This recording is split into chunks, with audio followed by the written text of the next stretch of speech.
So how do you take on the venerable BMW 3 Series, the king of sports sedans?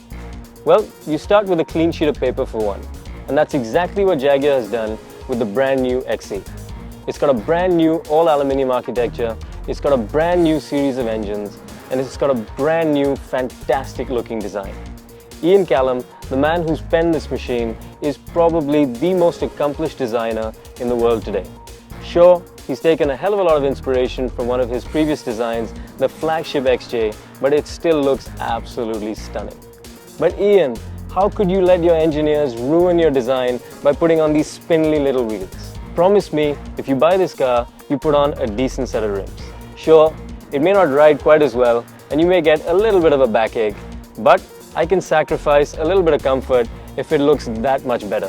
What can I say? I'm vain like that. In September 2014, at the unveil of this car in Earl's Court in London, I asked Ian what this car says on the road in one word.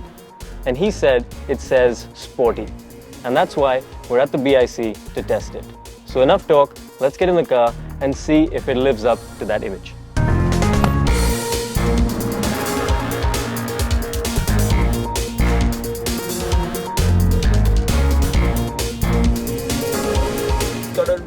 Really nice interior. It's got this really high cowl and this dash that sort of goes all the way across the car, very reminiscent of the XJ, and it has something to do with yachts apparently, but either which way it looks really good. It's got these beautiful analog gauges, two round gauges directly in front of me which look like they've come straight out of the F-Type.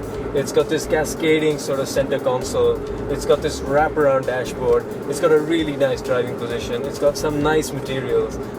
There are a couple of hard plastics here and there, but I guess you have to discount for those in this segment somewhat. Although, not only is this car competing with the 3 Series, but it's also competing with the new C-Class. It's certainly set the benchmark in terms of how a car in this segment should look, both on the outside and on the inside. So on the outside, the Jag has its own appeal. On the inside though, you have to say that the C-Class is pretty much the benchmark in this segment even today.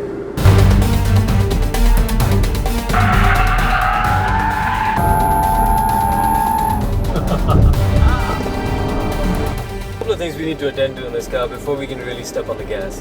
One is we're going to take the rotary controller here and move that in S. We're also going to take what looks awfully like Land Rover's terrain response system and put that in dynamic mode. The gauges light up in red to show you that everything means business. We're also going to press a fairly inconspicuous button on the center console marked off, and that turns the traction control off. So let's turn the electronic aids off. And let's take full control of this baby. It's got these beautiful little paddles behind the steering wheel. It's got the ZF 8-speed gearbox, which again has become the industry benchmark.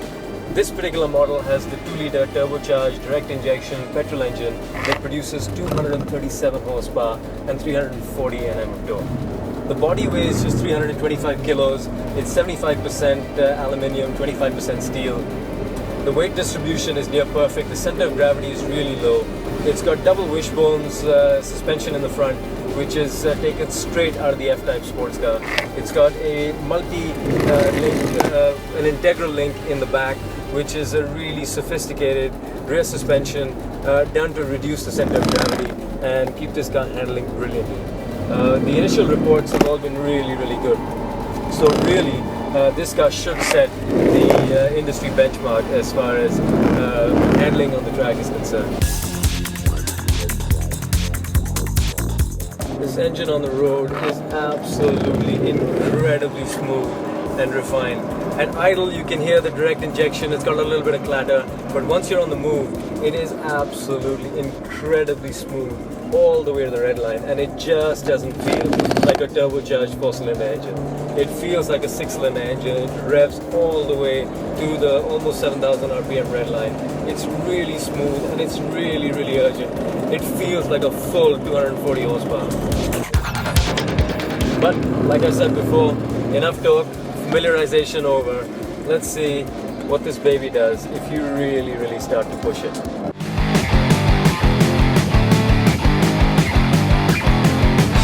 Brakes are really sharp and immediate.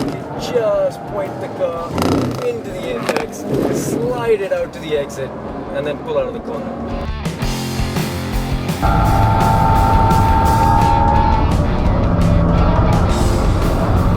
Sideways through the parabolica, and the track's pretty dusty too, so the track conditions are definitely not helping us at all. Which is not to say I'm not enjoying it. I don't know if you can see the smile on my face, because I certainly am.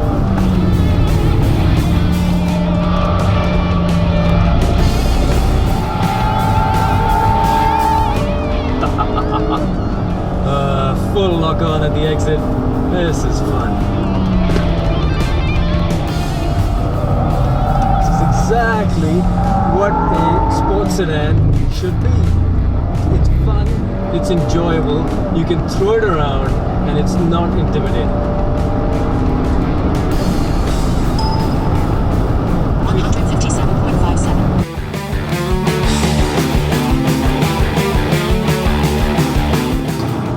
Stay in the 237s, and like I said, I don't think that's entirely representative because it's a hot day, it's a dusty track. So for Ian Callum to say that this car embodies sportiness in one word, that's what it says on the road, I think that is absolutely spot on. The question is it better than the BMW 3 Series? Well, currently BMW doesn't sell the 328i in India, so if you want a sporty sedan, this is pretty much your only choice. Yes, Mercedes does provide the C200 with a petrol engine, but it's nowhere in the league of this in terms of performance and in terms of response from the engine. It is a little small inside the cabin, so if you think that you're going to have a chauffeur driving this and you're going to be sitting in the back, then you're mistaken, because it's a pretty tight cabin. This is very much a driver's car. So really, this is a great mix between the looks, the refinement, and the interior design of the Mercedes and the performance of the BMW. It's a great embodiment of both sport and comfort.